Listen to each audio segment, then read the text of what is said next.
بسم الله الرحمن الرحيم. الحمد لله الذي خلق السماوات والأرض وجعل الظلمات والنور، ثم الذين كفروا بربهم يعدلون. هو الذي خلقكم من طين ثم قضى أجلا وأجل مسمى عنده ثم أنتم تمترون. وهو الله في السماوات وفي الأرض يعلم سركم وجهركم ويعلم ما تكسبون. وما تأتيهم من آية من آيات ربهم إلا كانوا عنها معرضين. فقد كذبوا بالحق لما جاءهم، فسوف يأتيهم أنباء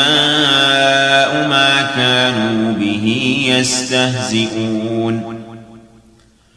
ألم يروا كم أهلكنا من قبلهم من قرن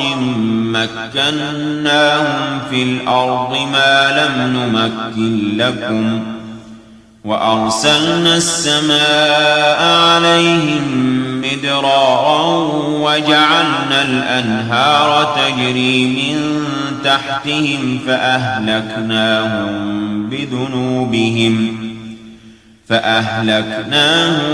بذنوبهم وأنشأنا من بعدهم قرنا آخرين. ولو نزلنا عليك كتابا في قرطاس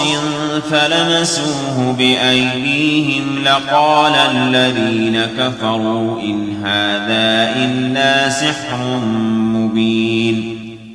وقالوا لولا أنزل عليه ملك، ولو أنزلنا ملكا لقضي الأمر ثم لا ينظرون. ولو جعلناه ملكا لجعلناه رجلا وللبسنا عليهم ما يلبسون. ولقد استهزئ برسل من قبلك فحاق بالذين سخروا منهم ما كانوا به يستهزئون. قل سيروا في الأرض ثم انظروا كيف كان عاقبة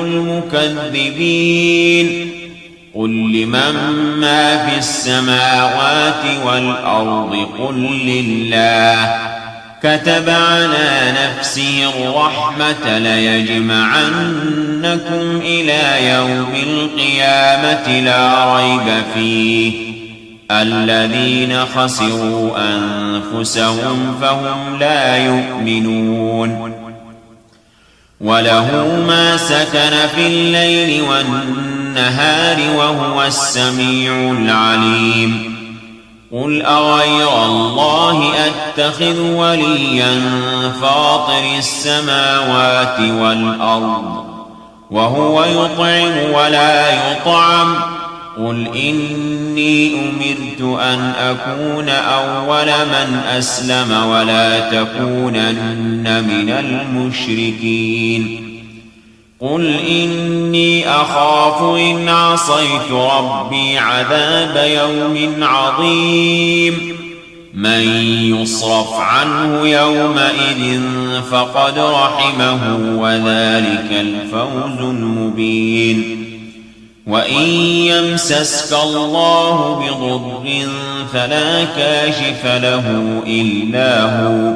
وإن يمسسك بخير فهو على كل شيء قدير. وهو القاهر فوق عباده وهو الحكيم الخبير. قل أي شيء أكبر شهادة؟ قل الله شهيد بيني وبينكم. وأوحي إلي هذا القرآن لأنذركم به ومن بلغ أئنكم لتشهدون أن مع الله آلهة أخرى قل لا أشهد قل إنما هو إله واحد وإنني بريء مما تشركون الذين آتيناهم الكتاب يعرفونه كما يعرفون أبناءهم الذين خسروا أنفسهم فهم لا يؤمنون ومن أظلم ممن افترى على الله كذبا أو كذب بآياته إنه لا يفلح الظالمون ويوم نحشرهم جميعا ثم نقول للذين أشركوا أين شركاؤكم الذين كنتم تزعمون ثم لم تكن فتنتهم إلا أن قالوا والله ربنا ما كنا مشركين انظر كيف كذبوا على أنفسهم وضل عنهم ما كانوا يفترون ومنهم من يستمع إليك وجعلنا على قلوبهم أكنة أن يفقهوه وفي آذانهم وقرا وإن يروا كل آية لا يؤمنوا بها حتى إذا جاءوك يجادلونك يقول الذين كفروا إن هذا إلا أساطير الأولين وهم ينهون عنه وينأون عنه وإن يهلكون إلا أنفسهم وما يشعرون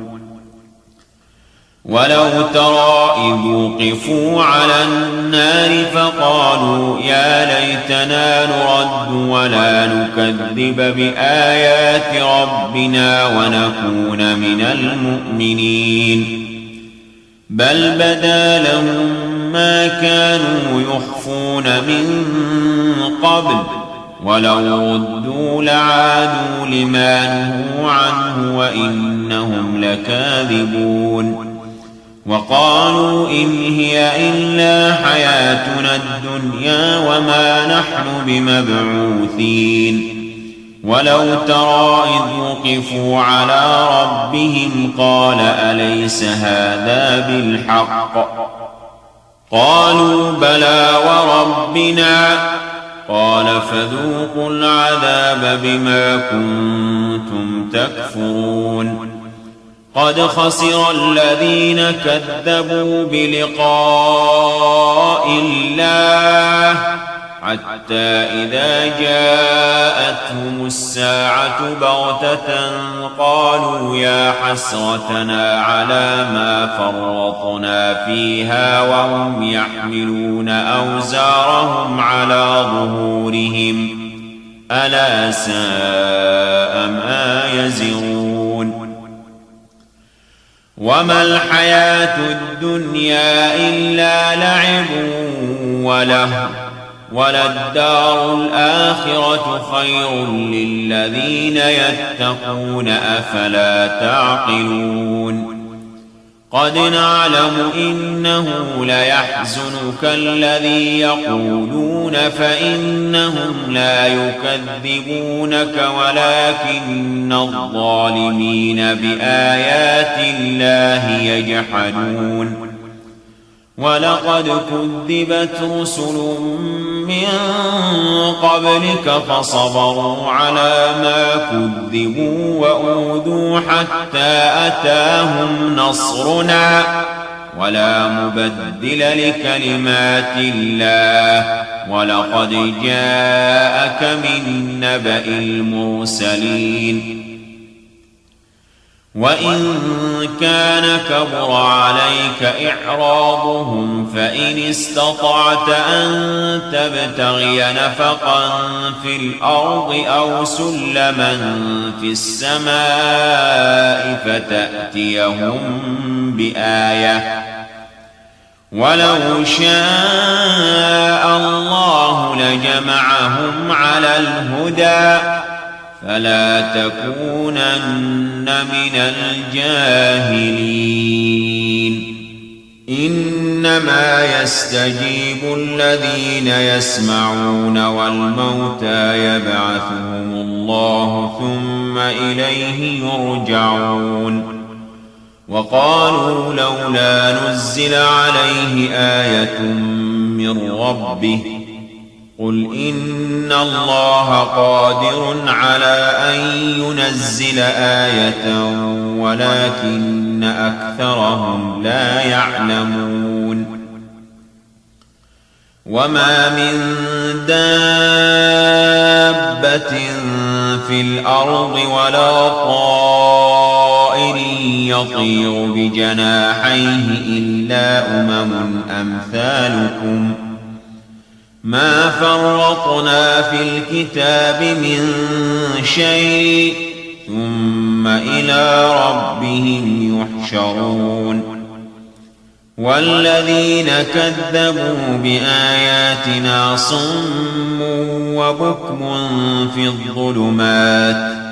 من يشاء الله يضلله ومن يشاء يجعله على صراط مستقيم قل أرأيتكم إن أتاكم عذاب الله أو أتتكم الساعة غير الله تدعون إن كنتم صادقين بل إياه تدعون فيكشف ما تدعون إليه إن شاء وتنسون ما تشركون ولقد أرسلنا إلى من قبلك فأخذناهم بالبأساء والضراء لعلهم يتضرعون فلولا إذ جاءهم بأسنا تضرعوا ولكن قست قلوبهم وزين لهم الشيطان ما كانوا يعملون فلما نسوا ما ذكروا به فتحنا عليهم أبواب كل شيء حتى إذا فرحوا بما أوتوا أخذناهم بغتة فإذا هم مبلسون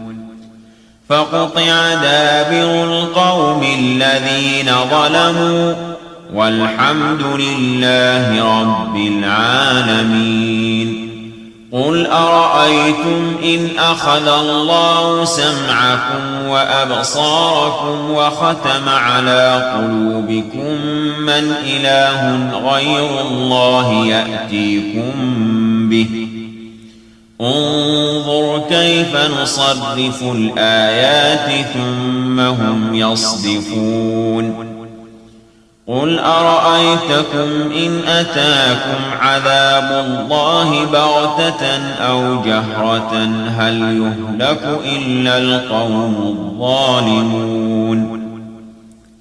وما نرسل المرسلين إلا مبشرين ومنذرين فمن آمن وأصلح فلا خوف عليهم ولا هم يحزنون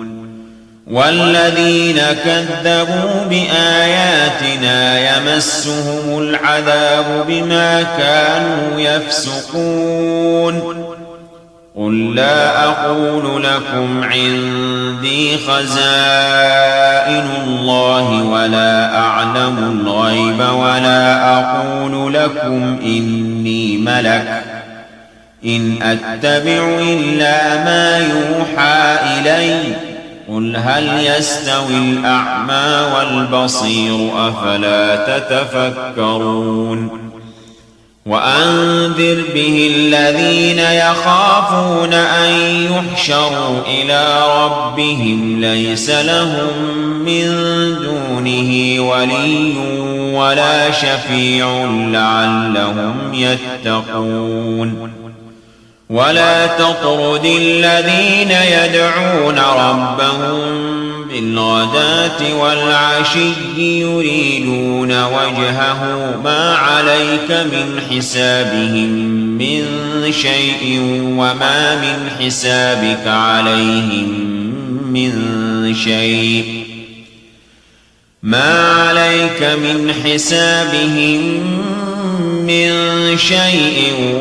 وما من حسابك عليهم من شيء فتطردهم فتكون من الظالمين وكذلك فتنا بعضهم ببعض ليقولوا أهؤلاء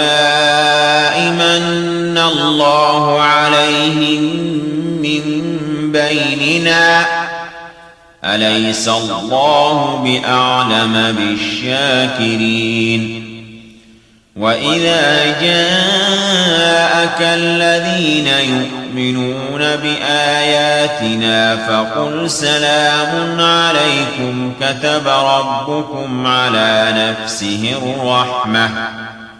أنه من عمل منكم سوءا بجهالة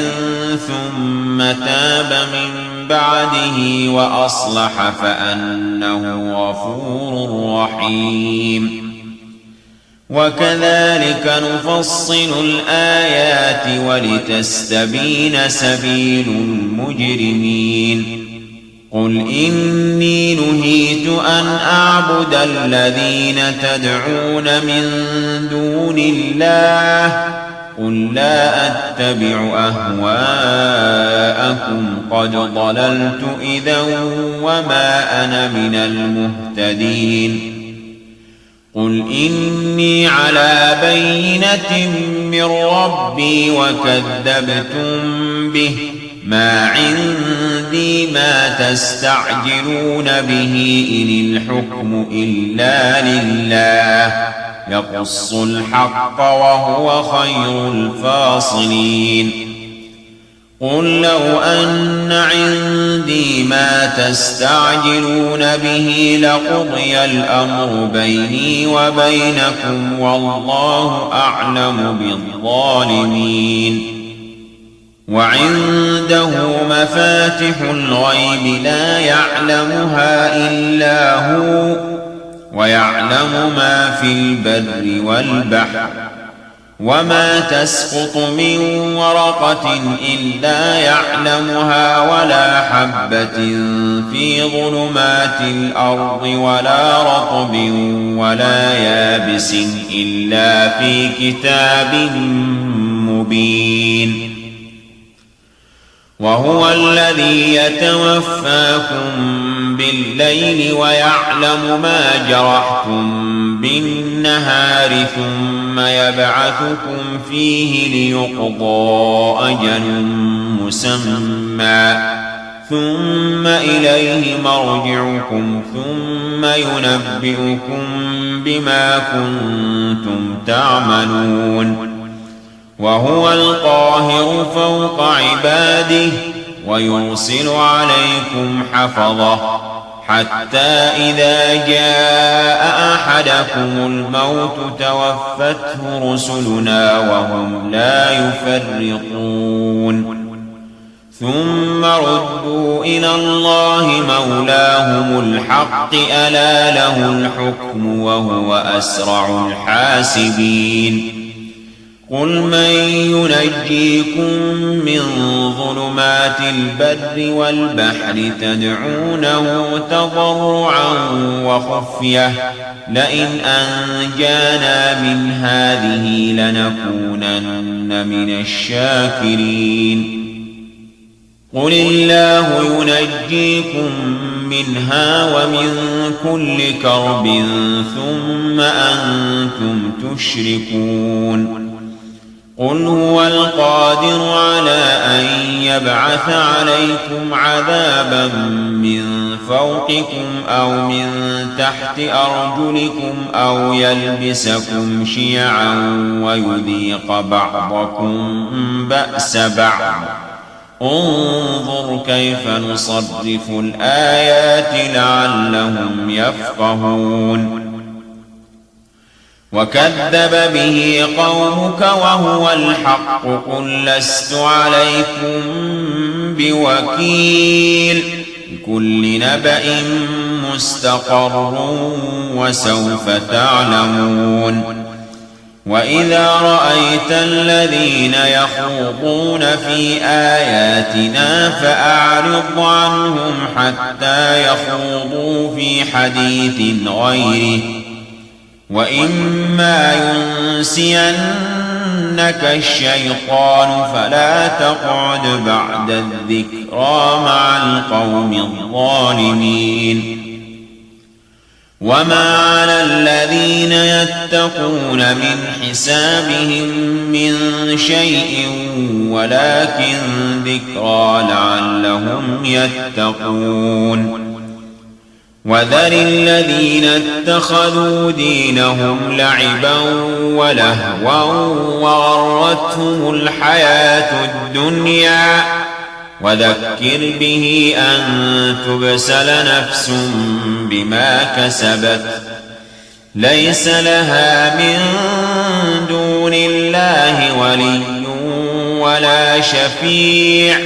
وإن تعدل كل عدل لا يؤخذ منها أولئك الذين أبسلوا بما كسبوا لهم شراب من حميم وعذاب أليم بما كانوا يكفرون قل أندعو من دون الله ما لا ينفعنا ولا يضرنا ونرد على أعقابنا بعد إذ هدانا الله كالذي استهوته الشياطين في الأرض حيران له أصحاب يدعونه إلى الهدى ائتنا قل إن هدى الله هو الهدى وأمرنا لنسلم لرب العالمين وأن أقيموا الصلاة واتقوه وهو الذي إليه تحشرون وهو الذي خلق السماوات والأرض بالحق ويوم يقول كن فيكون قوله الحق وله الملك يوم ينفخ في الصور عالم الغيب والشهادة وهو الحكيم الخبير وإذ قال إبراهيم لأبيه آزر أتتخذ أصناما آلهة إني أراك وقومك في ضلال مبين وكذلك نري إبراهيم ملكوت السماوات والأرض وليكون من الموقنين فلما جن عليه الليل رأى كوكبا قال هذا ربي فلما أفل قال لا أحب الآفلين فلما رأى القمر بازغا قال هذا ربي فلما أفل قال لئن لم يهدني ربي لأكونن من القوم الضالين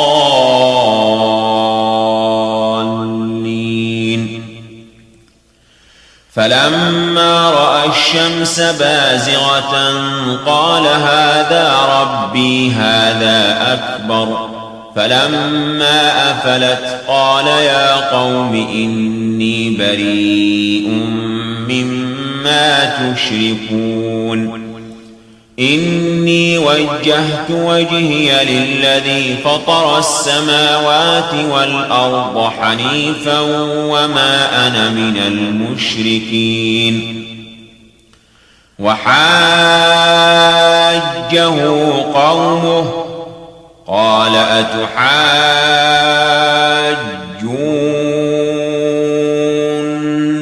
في الله وقد هدان ولا أخاف ما تشركون به إلا أن يشاء ربي شيئا وسع ربي كل شيء علما أفلا تتذكرون. وكيف أخاف ما أشركتم ولا تخافون أنكم أشركتم بالله ما لم ينزل به عليكم سلطانا فأي الفريقين أحق بالأمن إن كنتم تعلمون.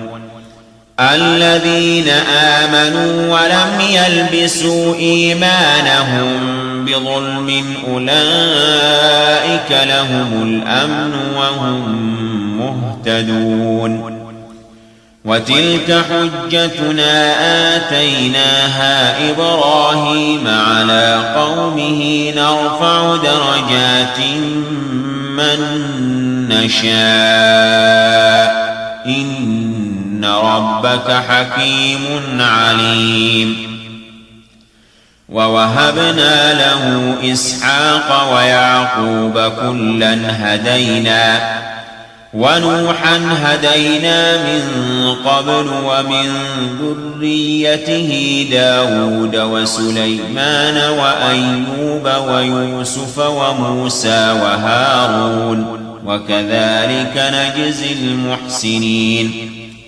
وزكريا ويحيى وعيسى وإلياس كل من الصالحين وإسماعيل واليسع ويونس ولوطا وكلا فضلنا على العالمين. ومن آبائهم وذرياتهم وإخوانهم واجتبيناهم وهديناهم إلى صراط مستقيم. ذلك هدى الله يهدي به من يشاء من عباده ولو أشركوا لحبط عنهم ما كانوا يعملون. أولئك الذين آتيناهم الكتاب والحكم والنبوة فإن يكفر بها هؤلاء فقد وكلنا بها قوما ليسوا بها بكافرين. أولئك الذين هدى الله فبهداه مقتده. قل لا أسألكم عليه أجرا إن هو إلا ذكرى للعالمين. وما قدروا الله حق قدره إذ قالوا ما أنزل الله على بشر من شيء. قل من أنزل الكتاب الذي جاء به موسى نورا وهدى للناس تجعلونه قراطيس تبدونها وتخفون كثيرا وعلمتم ما لم تعلموا أنتم ولا آباؤكم قل الله ثم ذرهم في خوضهم يلعبون. وهذا كتاب أنزلناه مبارك مصدق الذي بين يديه ولتنذر أم القرى ومن حولها والذين يؤمنون بالآخرة يؤمنون به وهم على صلاتهم يحافظون. ومن أظلم ممن من افترى على الله كذبا أو قال أوحي إلي ولم يوح إليه شيء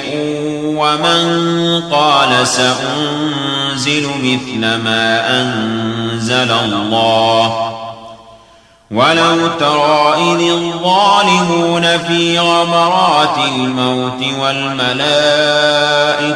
باسطوا أيديهم أخرجوا أنفسكم اليوم تجزون عذاب الهون بما كنتم تقولون على الله غير الحق وكنتم عن آياته تستكبرون ولقد جئتمونا فرادا كما خلقناكم أول مرة وتركتم ما خولناكم وراء ظهوركم وما نرى معكم شفعاءكم الذين زعمتم أنهم فيكم شركاء لقد تقطع بينكم وضل عنكم ما كنتم تزعمون إن الله فالق الحب والنوى يخرج الحي من الميت ومخرج الميت من الحي ذلكم الله فأنى تؤفكون فالق الإصباح وجعل الليل سكنا والشمس والقمر حسبانا ذلك تقدير العزيز العليم وهو الذي جعل لكم النجوم لتهتدوا بها في ظلمات البر والبحر قد فصلنا الآيات لقوم يعلمون وهو الذي أنشأكم من نفس واحدة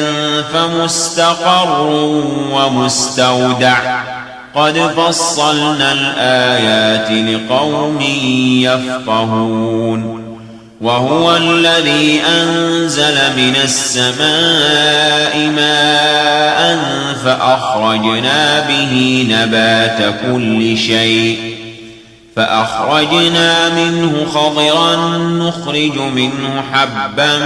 متراكبا ومن النخل من طلعها قنوان دانية وجنات من أعناب والزيتون والرمان مشتبها وغير متشابه انظروا إلى ثمره إذا أثمر وينعه إن في ذلكم لآيات لقوم يؤمنون وجعلوا لله شركاء الجن وخلقهم وخرقوا له بنين وبنات بغير علم سبحانه وتعالى عما يصفون بديع السماوات والأرض أنى يكون له ولد ولم تكن له صاحبة وخلق كل شيء وهو بكل شيء عليم ذلكم الله ربكم لا إله إلا هو خالق كل شيء فاعبدوه وهو على كل شيء وكيل لا تدركه الأبصار وهو يدرك الأبصار وهو اللطيف الخبير قد جاءكم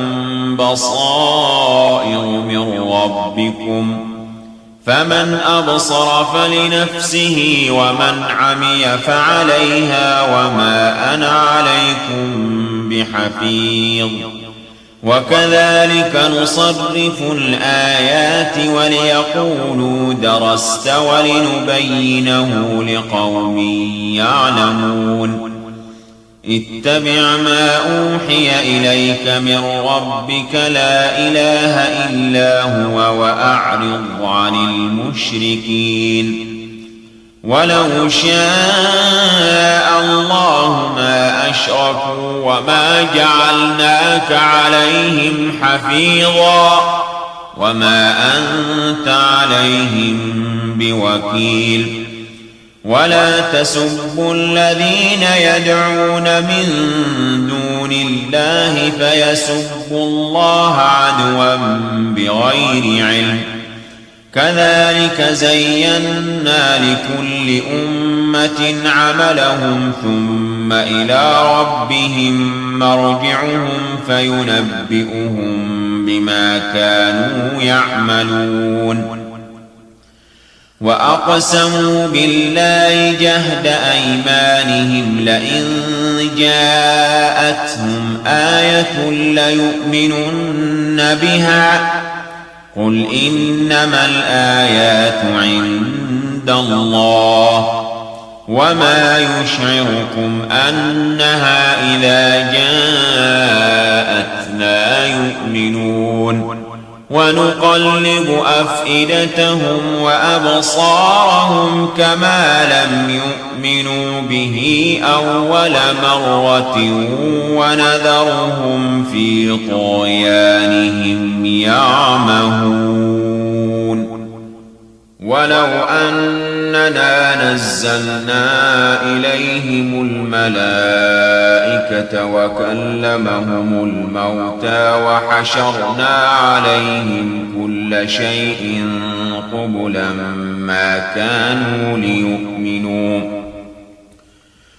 ما كانوا ليؤمنوا إلا أن يشاء الله ولكن أكثرهم يجهلون وكذلك جعلنا لكل نبي عدوا شياطين الإنس والجن يوحي بعضهم إلى بعض زخرف القول غرورا ولو شاء ربك ما فعلوه فذرهم وما يفترون ولتصغى إليه أفئدة الذين لا يؤمنون بالآخرة وليرضوه وليقترفوا ما هم مقترفون أفغير الله أبتغي حكما وهو الذي أنزل إليكم الكتاب مفصلا والذين آتيناهم الكتاب يعلمون أنه منزل من ربك بالحق فلا تكونن من الممترين وتمت كلمة ربك صدقا وعدلا لا مبدل لكلماته وهو السميع العليم وإن تطع أكثر من في الأرض يضلوك عن سبيل الله إن يتبعون إلا الظن وإن هم إلا يخرصون إن ربك هو أعلم من يضل عن سبيله وهو أعلم بالمهتدين فكلوا مما ذكر اسم الله عليه إن كنتم بآياته مؤمنين وما لكم ألا تأكلوا مما ذكر اسم الله عليه وقد فصل لكم ما حرم عليكم إلا ما اضطررتم إليه وإن كثيرا ليضلون بأهوائهم بغير علم إن إن ربك هو أعلم بالمعتدين وذروا ظاهر الإثم وباطنه إن الذين يكسبون الإثم سيجزون بما كانوا يقترفون ولا تأكلوا مما لم يذكر اسم الله عليه وإنه لفسق وإن الشياطين ليوحون إلى أوليائهم ليجادلوكم وإن أطعتموهم إنكم لمشركون أومن كان ميتا فأحييناه وجعلنا له نورا يمشي به في الناس كمن مثله في الظلمات ليس بخارج منها كذلك زين للكافرين ما كانوا يعملون وكذلك جعلنا في كل قرية أكابر مجرميها ليمكروا فيها وما يمكرون إلا بأنفسهم وما يشعرون وإذا جاءتهم آية قالوا لن نؤمن حتى نؤتى مثل ما أوتي رسل الله الله أعلم حيث يجعل رسالته سيصيب الذين أجرموا صغار عند الله وعذاب شديد بما كانوا يمكرون فمن يرد الله أن يهديه يشرح صدره للإسلام ومن يرد أن يضله يجعل صدره ضيقا حرجا كأنما يصعد في السماء كذلك يجعل الله الرجس على الذين لا يؤمنون وهذا صراط ربك مستقيما قد فصلنا الآيات لقوم يذكرون لهم دار السلام عند ربهم وهو وليهم بما كانوا يعملون ويوم يحشرهم جميعا يا معشر الجن قد استكثرتم من الإنس وقال أولياؤهم من الإنس ربنا استمتع بعضنا ببعض وبلغنا أجلنا الذي أجلت لنا قال النار مثواكم خالدين فيها إلا ما شاء الله إن ربك حكيم عليم وكذلك نولي بعض الظالمين بعضا بما كانوا يكسبون يا معشر الجن والإنس ألم يأتكم رسل منكم يقصون عليكم آياتي وينذرونكم لقاء يومكم هذا قالوا شهدنا على أنفسنا وغرتهم الحياة الدنيا وشهدوا على أنفسهم أنهم كانوا كافرين ذلك أن لم يكن ربك مهلك القرى بظلم وأهلها غافلون ولكل درجات مما عملوا وما ربك بغافل عما يعملون وربك الغني ذو الرحمة إن يشأ يذهبكم ويستخلف من بعدكم ما يشاء كما أنشأكم من ذرية قوم آخرين إنما توعدون لآت وما أنتم بمعجزين قل يا قوم اعملوا على مكانتكم إني عامل فسوف تعلمون من تكون له عاقبة الدار إنه لا يفلح الظالمون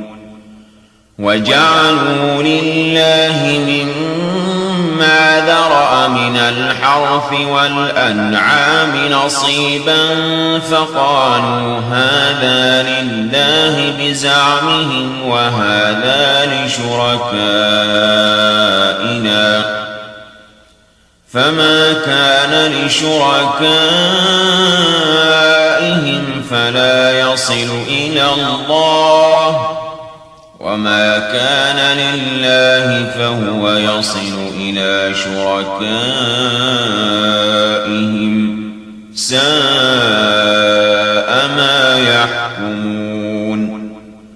وكذلك زين لكثير من المشركين قتل أولادهم شركاؤهم ليردوهم وليلبسوا عليهم دينهم ولو شاء الله ما فعلوه فذرهم وما يفترون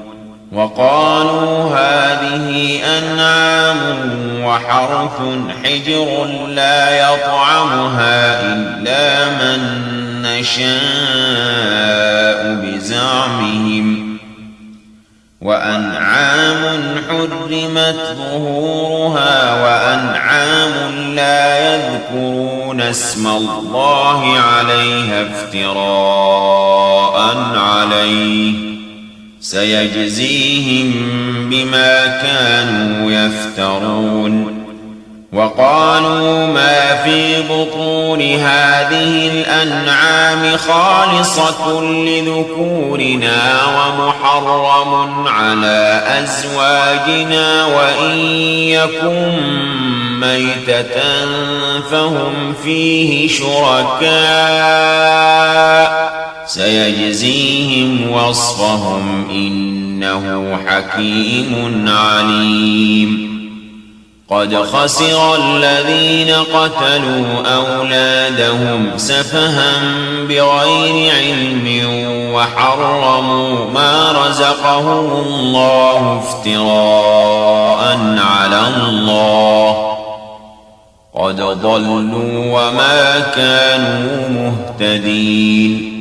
وهو الذي أنشأ جنات معروشات وغير معروشات والنخل والزرع مختلفا أكله والزيتون والرمان متشابها وغير متشابه كلوا من ثمره إذا أثمر وآتوا حقه يوم حصاده ولا تسرفوا إنه لا يحب المسرفين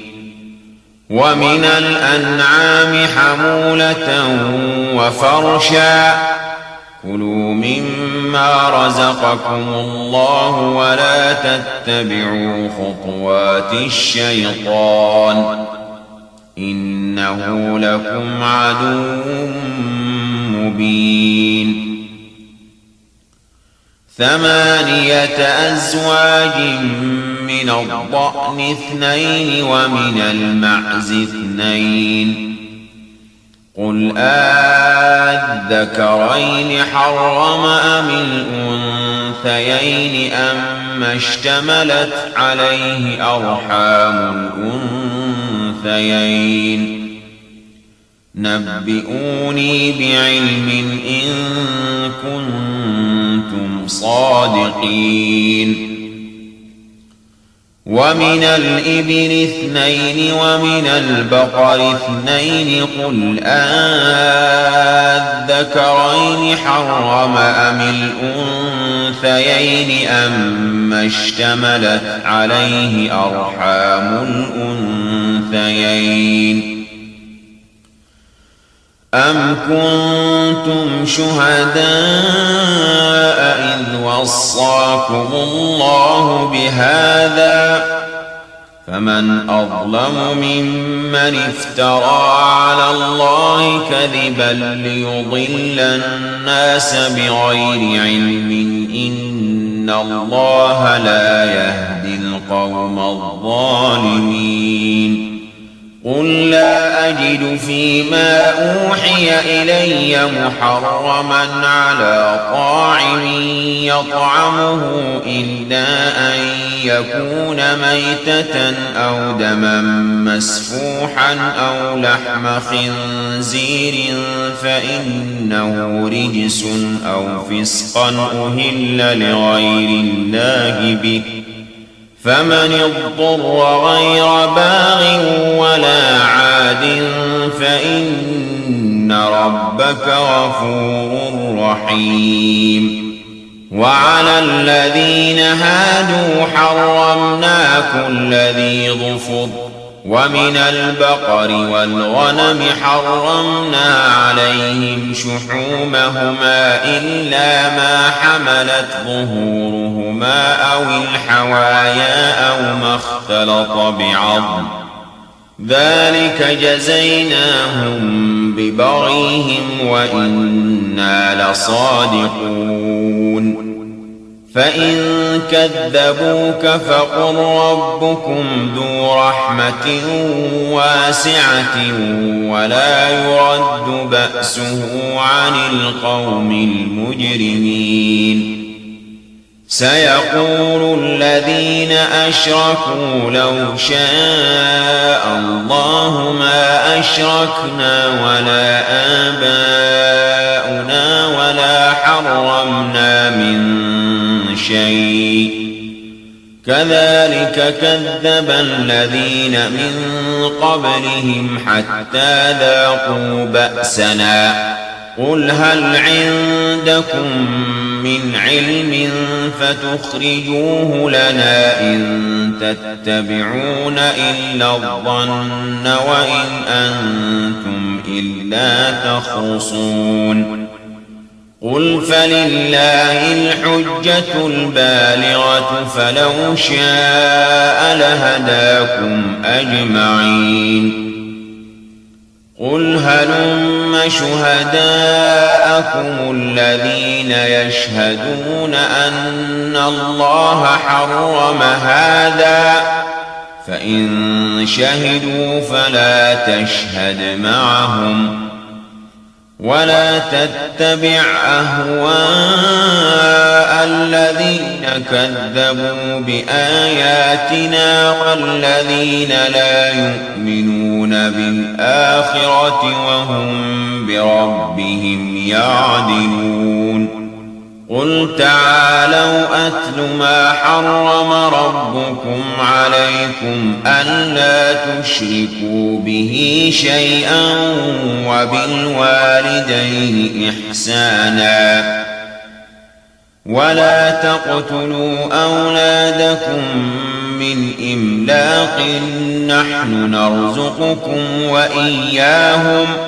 ولا تقربوا الفواحش ما ظهر منها وما بطن ولا تقتلوا النفس التي حرم الله إلا بالحق ذلكم وصاكم به لعلكم تعقلون ولا تقربوا مال اليتيم إلا بالتي هي أحسن حتى يبلغ أشده وأوفوا الكيل والميزان بالقسط لا نكلف نفسا إلا وسعها وإذا قلتم فاعدلوا ولو كان ذا قربى وبعهد الله أوفوا ذلكم وصاكم به لعلكم تذكرون وأن هذا صراطي مستقيما فاتبعوه ولا تتبعوا السبل فتفرق بكم عن سبيله ذلكم وصاكم به لعلكم تتقون ثم آتينا موسى الكتاب تماما على الذي أحسن وتفصيلا لكل شيء وهدى ورحمة لعلهم بلقاء ربهم يؤمنون وهذا كتاب أنزلناه مبارك فاتبعوه واتقوا لعلكم ترحمون أن تقولوا إنما أنزل الكتاب على طائفتين من قبلنا وإن كنا عن دراستهم لغافلين أو تقولوا لو أنا أنزل علينا الكتاب لكنا أهدى منهم فقد جاءكم بينة من ربكم وهدى ورحمة فمن أظلم ممن كذب بآيات الله وصدف عنها سنجزي الذين يصدفون عن آياتنا سوء العذاب بما كانوا يصدفون هل ينظرون إلا أن تأتيهم الملائكة أو يأتي ربك أو يأتي بعض آيات ربك يوم يأتي بعض آيات ربك لا ينفع نفسا إيمانها لم تكن آمنت من قبل أو كسبت في إيمانها خيرا قل انتظروا إنا منتظرون إن الذين فرقوا دينهم وكانوا شيعا لست منهم في شيء إنما أمرهم إلى الله ثم ينبئهم بما كانوا يفعلون من جاء بالحسنة فله عشر أمثالها ومن جاء بالسيئة فلا يجزى إلا مثلها وهم لا يظلمون قل إنني هداني ربي إلى صراط مستقيم دينا قيما ملة إبراهيم حنيفا وما كان من المشركين قل إن صلاتي ونسكي ومحياي ومماتي لله رب العالمين لا شريك له وبذلك أمرت وأنا أول المسلمين قل أغير الله أبغي ربا وهو رب كل شيء ولا تكسب كل نفس إلا عليها ولا تزر وازرة وزر أخرى ثم ثم إلى ربكم مرجعكم فينبئكم بما كنتم فيه تختلفون وهو الذي جعلكم خلائف الأرض ورفع بعضكم فوق بعض درجات ليبلوكم فيما آتاكم إن ربك سريع العقاب وإنه لغفور رحيم